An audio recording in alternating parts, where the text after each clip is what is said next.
भारत माता की। भारत माता की। भारत माता की। उत्तर प्रदेश की राज्यपाल आनंदीबेन पटेल, उत्तर प्रदेश के लोकप्रिय ऊर्जावान मुख्यमंत्री भाई योगी आदित्यनाथ जी, कर्नाटका के मुख्यमंत्री सिद्धारमैया जी, केंद्रीय मंत्रिमंडल में मेरे सहयोगी हरदीप सिंह पुरी जी, वीके सिंह जी, कौशल किशोर जी, अन्य सभी वरिष्ठ महानुभाव और विशाल संख्या में पधारे हुए मेरे परिवारजनों, आज पूरे देश के लिए एक ऐतिहासिक क्षण है। आज भारत की पहली रैपिड रेल सेवा नमो भारत ट्रेन राष्ट्र को समर्पित हो रही है, आरंभ हुई है। लगभग 4 साल पहले मैंने Delhi, Ghaziabad, Meerut regional corridor project की आधारशिला रखी थी। आज साहिबाबाद से दुहाई डिपो तक उस हिस्से पर नमो भारत का संचालन शुरू हो गया है। और मैंने पहले भी कहा है, आज भी कहता हूं, जिसका शिलान्यास हम करते हैं उसका उद्घाटन भी हम ही करते हैं। और ये मेरठ वाला हिस्सा 1 साल 1.5 साल के बाद पूरा होगा, उस समय भी मैं आपकी सेवा में मौजूद रहूंगा।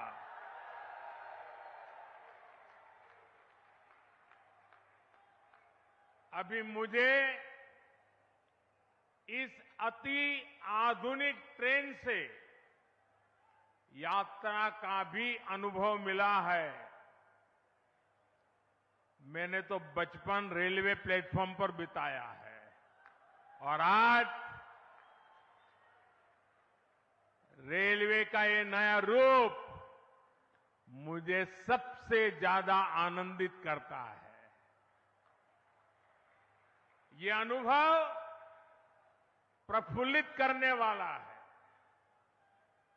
आनंद से भर देने वाला है। हमारे यहां नवरात्रि में शुभ कार्य की परंपरा है। देश की पहली नमो भारत ट्रेन को भी आज मां कात्यायनी के आशीर्वाद प्राप्त हुए हैं। और ये भी बहुत विशेष है कि इस नई ट्रेन में ड्राइवर से लेकर तमाम कर्मचारी महिलाएं हैं, हमारे देश की बेटियां हैं। ये भारत की नारी शक्ति के बढ़ते कदम का प्रतीक है। मैं दिल्ली, एनसीआर और पश्चिमी यूपी के सभी लोगों को नवरात्रि के पावन पर्व पर मिले इस उपहार के लिए बहुत बहुत बधाई देता हूं, बहुत बहुत शुभकामनाएं देता हूं। नमो भारत ट्रेन में आधुनिकता भी है, गति भी है, अद्भुत स्पीड भी है। ये नमो भारत ट्रेन नए भारत के नए सफर और नए संकल्पों को परिभाषित कर रही है। मेरे परिवारजनों, मेरा हमेशा से मानना है कि भारत का विकास राज्यों के विकास से ही संभव है। अभी इस समय हमारे साथ कर्नाटका के मुख्यमंत्री सिद्धारमैया जी भी जुड़े हुए हैं। आज बेंगलुरु में मेट्रो की 2 लाइनों को भी देश को समर्पित किया गया है। इससे बेंगलुरु के आईटी हब की कनेक्टिविटी और बेहतर हुई है। अब तो बेंगलुरु में हर रोज लगभग 8 लाख लोग मेट्रो से सफर कर रहे हैं। मैं नई मेट्रो सुविधा के लिए बेंगलुरु के सभी लोगों को भी बहुत बहुत बधाई देता हूं। मेरे परिवारजनों, 21वीं सदी का हमारा भारत आज हर सेक्टर में, हर क्षेत्र में प्रगति की नई गाथा लिख रहा है। आज का भारत चंद्रयान को चंद्रमा पर उतारकर दुनिया में ये हिंदुस्तान छाया हुआ है।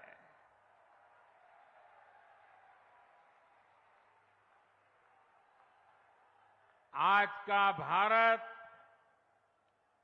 G20 का इतना शानदार आयोजन करके दुनिया के लिए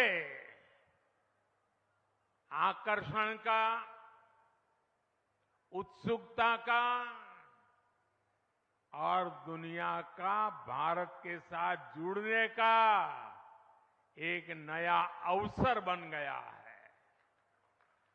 आज का भारत एशियन गेम्स में 100 से ज्यादा मेडल जीतकर दिखाता है और उसमें मेरा उत्तर प्रदेश भी होता है। आज का भारत अपने दम पर 5G लॉन्च करता है और उसे देश के कोने कोने में ले जाता है। आज का भारत दुनिया में सबसे ज्यादा डिजिटल लेन देन करता है। जब कोरोना संकट आया तो भारत में बनी वैक्सीन ने दुनिया के करोड़ों लोगों की जान बचाई। बड़ी बड़ी कंपनियां आज भारत में मोबाइल और टीवी, लैपटॉप, कंप्यूटर ये बनाने के लिए हिंदुस्तान आ रही है। आज भारत लड़ाकू विमान बनाता है, लड़ाकू विमान के साथ साथ समंदर में तिरंगा फहराने वाला विक्रांत जहाज भी बनाता है। और ये जो आज तेज रफ्तार नमो भारत शुरू हुई है, वो भी मेड इन इंडिया है, भारत की अपनी ट्रेन है। साथियों, ये सुनकर के आपको गर्व होता है कि नहीं होता है? आपका माथा ऊंचा होता है कि नहीं होता है? हर हिंदुस्तानी को उज्जवल भविष्य दिखता है कि नहीं दिखता है? मेरे नौजवानों को उज्जवल भविष्य दिखता है कि नहीं दिखता है? अभी जो प्लेटफॉर्म पर स्क्रीन डोर के सिस्टम का लोकार्पण हुआ है, वो भी मेड इन इंडिया है। और मैं एक और बात बताता हूं, हम हेलीकॉप्टर में ट्रैवल करते हैं, ये प्रधानमंत्री का हेलीकॉप्टर है ना, उसके अंदर इतनी आवाज आती है कि जैसे वो हवाई ट्रैक्टर है, हवाई ट्रैक्टर, ट्रैक्टर से भी ज्यादा आवाज आती है, कान को बंद रखना पड़ता है। हवाई जहाज में जो आवाज आती है, मैंने आज देखा कि नमो भारत ट्रेन में हवाई जहाज से भी आवाज कम है, यानी कितनी सुखद यात्रा रहती है। साथियों, नमो भारत भविष्य के भारत की झलक है। नमो भारत इस बात का भी प्रमाण है कि जब देश की आर्थिक ताकत बढ़ती है तो कैसे ये हमारे देश की तस्वीर बदल जाती है।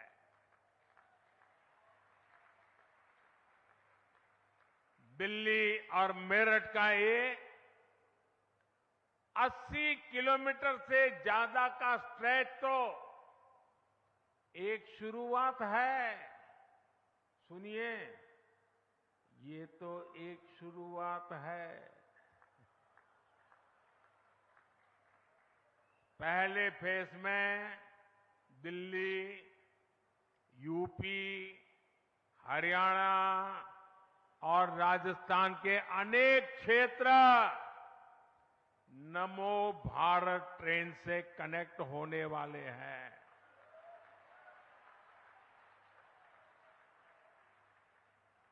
अब मैंने राजस्थान बोल दिया तो अशोक गहलोत जी की नींद खराब हो जाएगी।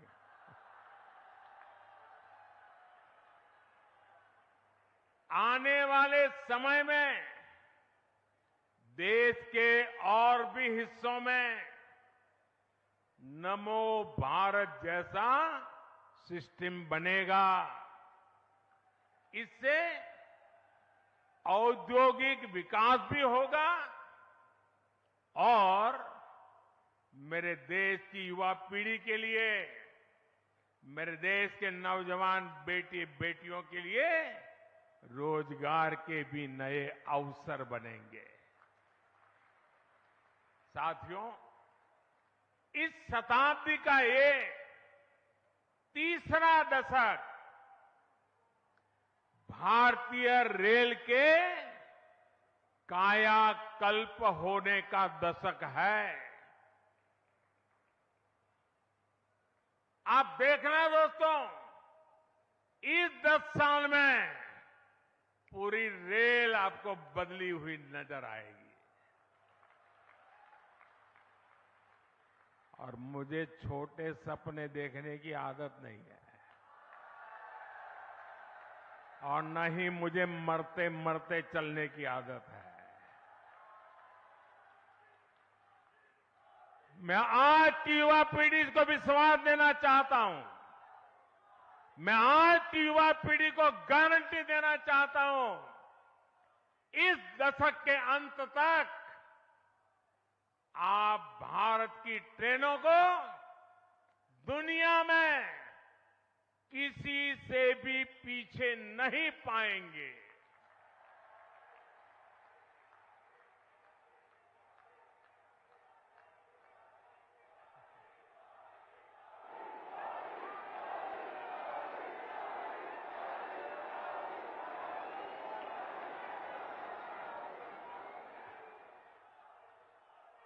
सुरक्षा हो, सुविधा हो, सफाई हो, सामंजस्य हो, संवेदना हो, सामर्थ्य हो, भारतीय रेल पूरी दुनिया में एक नया मुकाम हासिल करेगी।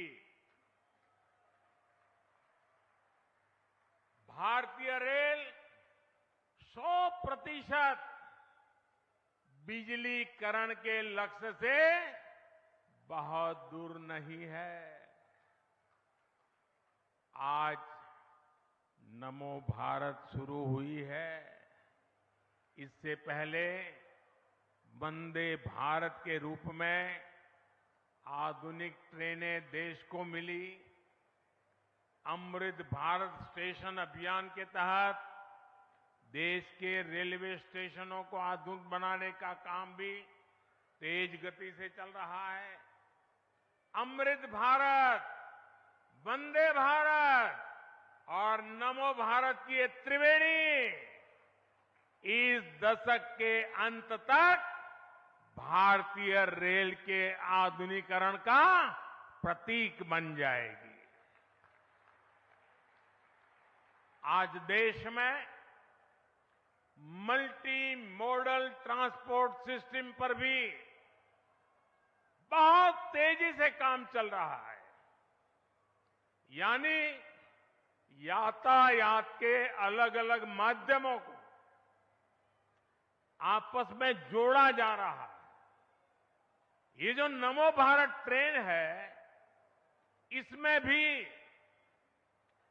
मल्टी मॉडल कनेक्टिविटी का ध्यान रखा गया है। दिल्ली के सराय काले खां, आनंद विहार, गाजियाबाद और मेरठ के स्टेशनों पर कहीं रेल, कहीं मेट्रो, कहीं बस अड्डों को ये आपस में जोड़ती है। अब लोगों को ये चिंता नहीं करनी पड़ेगी कि ट्रेन से उतरने के बाद वहां से घर या दफ्तर के लिए कोई दूसरा साधन खोजना पड़े। मेरा परिवारजनों, बदलते हुए भारत में ये बहुत जरूरी है कि सभी देशवासियों का जीवन स्तर सुधरे, क्वालिटी ऑफ लाइफ और अच्छी हो, लोग अच्छी हवा में सांस लें, कूड़े करकट के ढेर हटें, यातायात के अच्छे साधन हो, पढ़ाई के लिए अच्छे शिक्षा संस्थान हो, इलाज की बेहतर व्यवस्था हो, इन सब पर आज भारत सरकार विशेष जोर दे रही है। और पब्लिक ट्रांसपोर्ट पर तो आज पब्लिक ट्रांसपोर्ट के लिए भारत जितना खर्च कर रही है, उतना हमारे देश में पहले कभी नहीं हुआ। साथियों, यातायात के लिए, ट्रांसपोर्ट के लिए हम जल, थल, नभ और अंतरिक्ष हर दिशा में प्रयास कर रहे हैं। आप वाटर ट्रांसपोर्ट को ही देख लें तो देश में आज की नदियों में 100 से अधिक वाटरवेज बन रहे हैं। इसमें भी सबसे बड़ा वाटरवे मां गंगा के जल प्रवाह में बन रहा है। बनारस से लेकर के हल्दिया तक गंगा जी पर जहाजों के लिए अनेक वाटरवे टर्मिनल बनाए गए हैं। इससे किसान जल मार्ग के माध्यम से भी फल, सब्जियों और अनाज बाहर भेज पा रहा है। हाल ही में दुनिया के सबसे लंबे रिवर क्रूज गंगा विलास ने भी 3200 किलोमीटर की दूरी तय करके रिकॉर्ड बनाया है। आज देश में समुद्री किनारों पर भी नए पोर्ट इंफ्रास्ट्रक्चर का अभूतपूर्व विस्तार हो रहा है, आधुनिकीकरण हो रहा है। इसका लाभ कर्नाटका जैसे राज्यों को भी हो रहा है। थल की बात करें तो आधुनिक एक्सप्रेसवे का जाल बिछाने के लिए भी भारत सरकार 4 लाख करोड़ रुपए से ज्यादा 4 लाख करोड़ रुपए से ज्यादा खर्च कर रही है। नमो भारत जैसी ट्रेनें हो या फिर मेट्रो ट्रेनें, इन पर भी 3 लाख करोड़ रुपए से ज्यादा खर्च किए जा रहे हैं। यहां दिल्ली एनसीआर में रहने वाले लोग जानते हैं कि बीते वर्षों में किस तरह यहां मेट्रो रूट्स का विस्तार हुआ है। यूपी में आज नोएडा, गाजियाबाद, लखनऊ, मेरठ, आगरा, कानपुर जैसे शहरों में मेट्रो आगाज दे रही है। कहीं मेट्रो चल रही है, कहीं निकट भविष्य में चलने वाली है। कर्नाटका में भी बेंगलुरु हो, मैसूरू हो, मेट्रो वाले शहरों का विस्तार हो रहा है। नभ यानी आसमान भी है। भारत ने आसमान में भी भारत ने उतने ही पंख फैला रहा है। हवाई यात्रा को हम हवाई चप्पल पहनने वाले के लिए सुलभ कर रहे हैं। बीते 9 साल में देश में एयरपोर्ट की संख्या 2 गुनी हो चुकी है। बीते कुछ समय में हमारी एयरलाइंस भारत में 1000 से अधिक नए विमानों के ऑर्डर दे चुकी है। इस प्रकार हम अंतरिक्ष में भी अपने कदम तेजी से बढ़ा रहे हैं। हाल में हमारे चंद्रयान ने चंद्रमा पर तिरंगा झंडा गाड़ दिया है।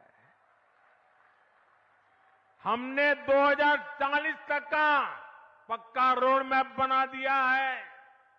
कुछ ही समय बाद भारतीयों को लेकर हमारा गगनयान स्पेस में जाएगा।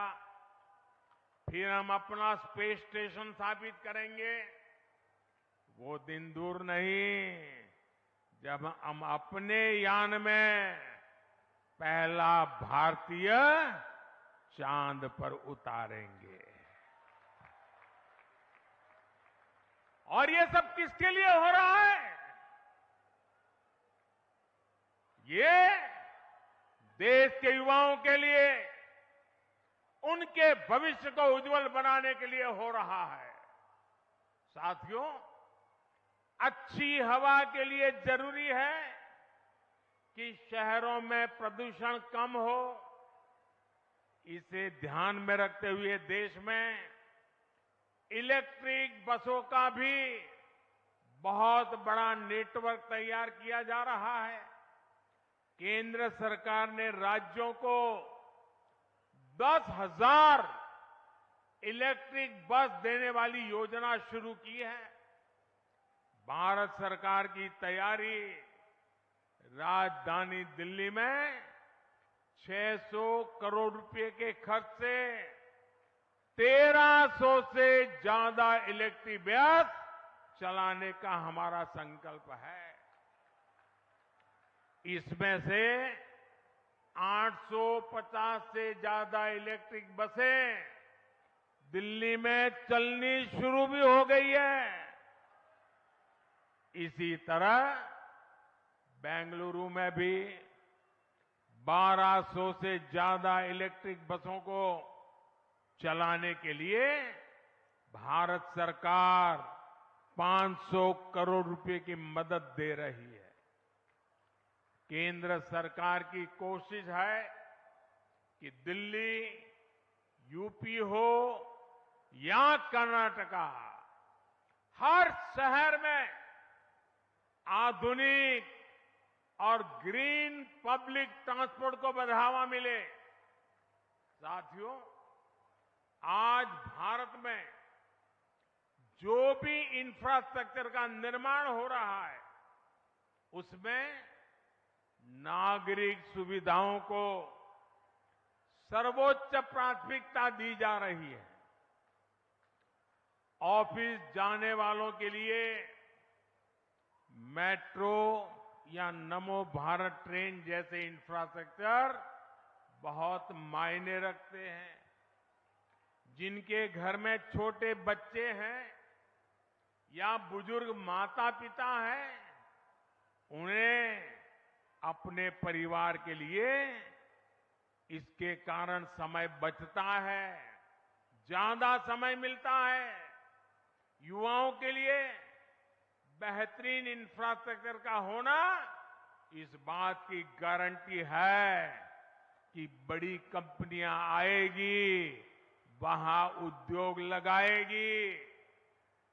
एक बिजनेसमैन के लिए अच्छे एयरवेज और अच्छी सड़कें होने से ग्राहकों तक उनकी पहुंच आसानी से हो जाती है। अच्छे इंफ्रास्ट्रक्चर से कई तरह के बिजनेस एक जगह जुटने लगते हैं, जिससे सबको फायदा होता है। एक कामकाजी महिला के लिए मेट्रो या बीआरटीएस जैसे इंफ्रास्ट्रक्चर से सुरक्षा की भावना मजबूत होती है। वो न सिर्फ सुरक्षित अपने ऑफिस तक जाती है, बल्कि उनके पैसे की भी बचत होती है।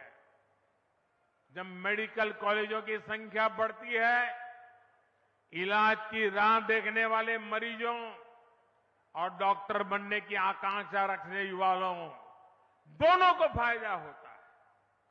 जब डिजिटल इंफ्रास्ट्रक्चर का विकास होता है, तब सबसे गरीब व्यक्ति को भी उसके हक का पैसा सीधा उसके बैंक अकाउंट में मिलता है।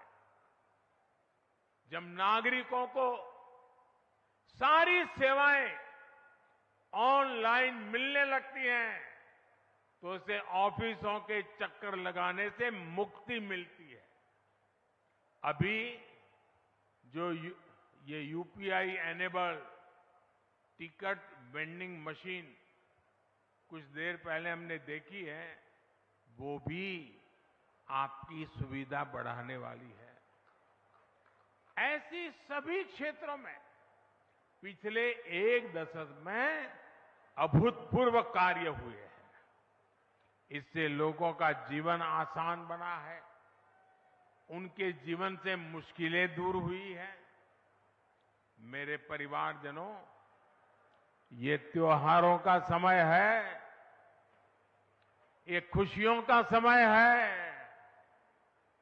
देश का मेरा हर परिवार इन त्योहारों को अच्छे से अच्छे मना सके, इसके लिए भी केंद्र सरकार ने बहुत सारे बड़े फैसले लिए हैं।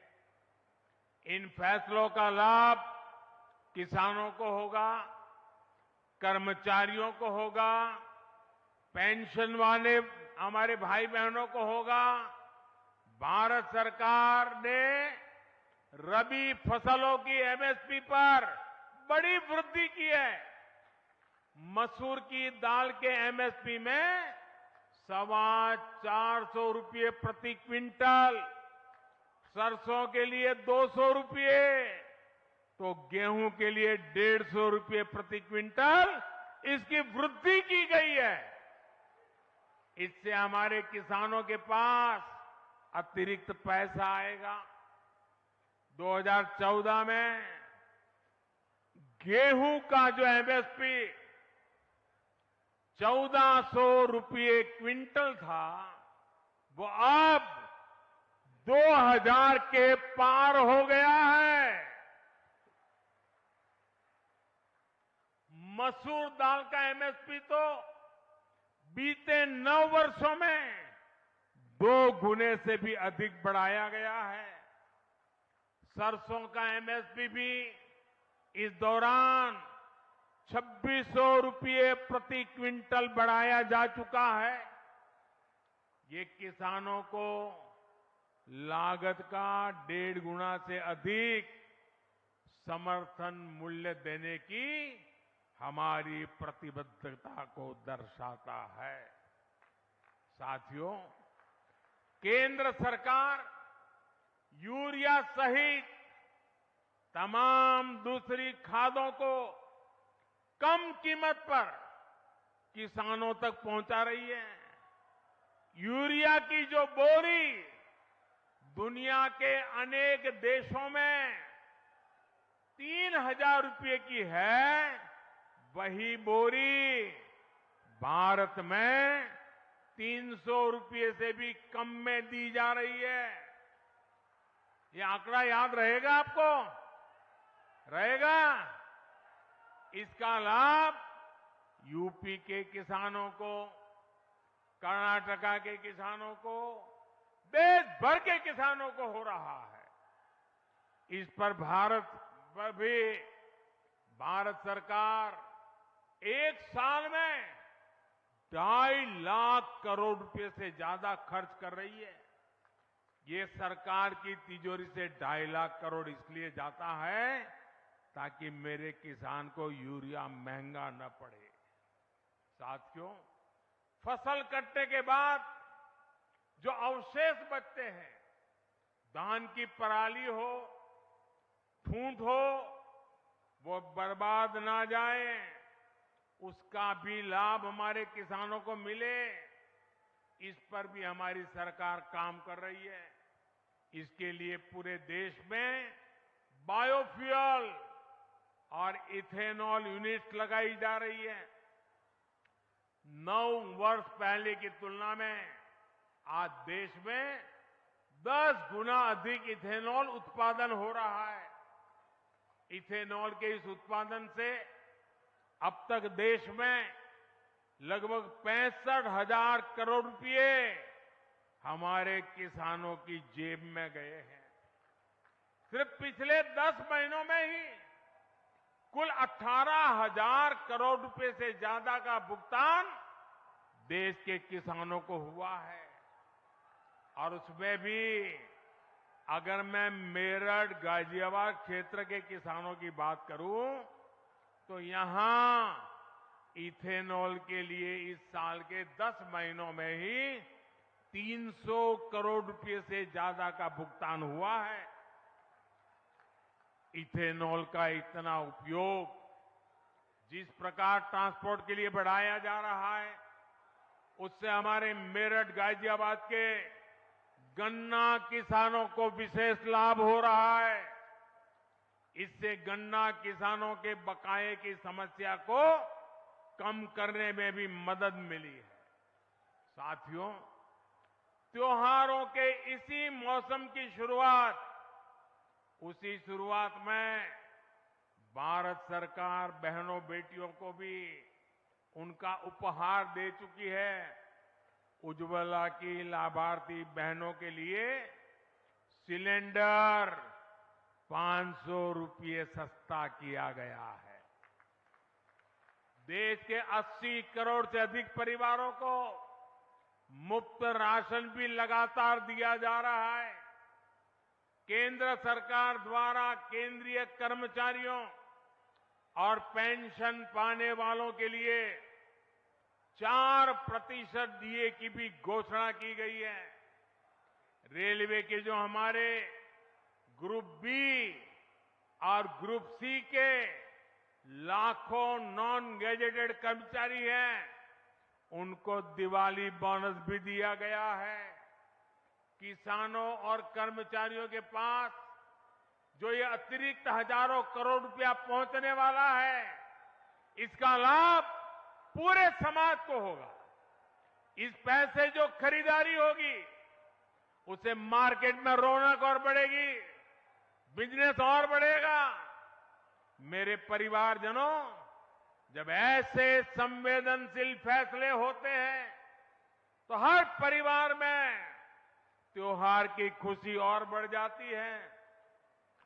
और जब देश का हर परिवार खुश होता है, अगर आपके त्योहार अच्छे जाते हैं तो मुझे सबसे ज्यादा खुशी होती है।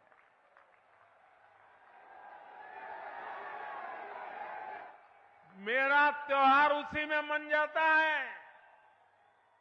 मेरे प्यारे भाइयों बहनों, आप ही मेरा परिवार है, इसलिए आप ही मेरी प्राथमिकता भी है। ये काम आपके लिए हो रहा है। आप सुखी रहेंगे, आप प्रगति में करेंगे तो देश प्रगति करेगा।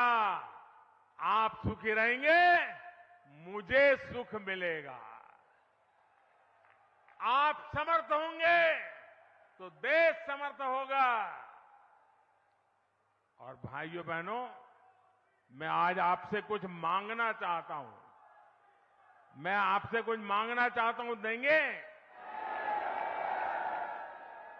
ऐसी आवाज धीरे नहीं चलेगी। मैं आपसे कुछ मांगना चाहता हूं, देंगे? हाथ ऊपर करके बताएंगे, पक्का देंगे? अच्छा देखिए भाई, गरीब भी होगा, अगर उसके पास अपनी साइकिल होगी तो अपनी साइकिल को ठीक रखता है कि नहीं रखता है? उसकी साफ सफाई करता है कि नहीं करता है? कहिए ना, करता है कि नहीं करता है? अगर आपके पास स्कूटर है तो सुबह उठते ही स्कूटर को बराबर ठीक ठाक रखते हैं कि नहीं रखते हैं? सफाई करते हैं कि नहीं करते हैं? आपको आपका स्कूटर अच्छा रहे, अच्छा लगता है ना? तो ये नई नई ट्रेनें आ रही हैं, वो किसकी है? किसकी है? किसकी है? तो इसको संभालने की जिम्मेवारी किसकी है? संभालेंगे? एक भी खरोच नहीं आनी चाहिए। हमारी नई ट्रेनों को एक भी खरोच नहीं आनी चाहिए। जैसे अपनी गाड़ी है वैसे संभालना चाहिए। संभालोगे? संभालोगे? एक बार फिर आप सभी को नमो भारत ट्रेन के लिए बहुत बहुत बधाई, बहुत बहुत धन्यवाद। मेरे साथ पूरी ताकत से बोलिए, भारत माता की, भारत माता की, भारत माता की। बहुत बहुत धन्यवाद।